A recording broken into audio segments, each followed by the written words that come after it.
Hitondram-bavaka manokana ny ty sakaizatiana izay hiditra boloky amin'ny herinandro ity isika. Tsy nanona ianarany manokana moa izy, tsy manino izany satria fantatry Jesosy manokana izy na dia tsy tononona amintsika tsirairay avy aza ny anarany.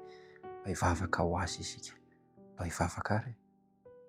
Ray malala tsara indrindra izay ny an-danitro, mahatsiaro am-bavaka manokana ny zanakao izay hiditra boloky izay amin'ny herinandro.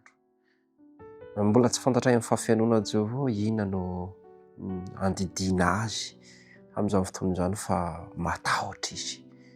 Ka miaraka mitolona-bavaka amin'ny eto izay amin'izao ankehitriny izao.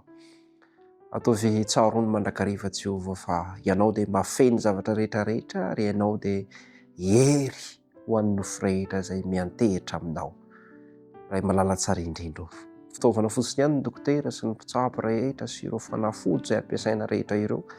Fa ianao mihitsy no aoka Jehovah angatanay mba hiditra an-tsehatra mihitsy mba ho vita soamantsara izany fitsaboana izay hahatonga hoe fidirana bloka izany mihitsy.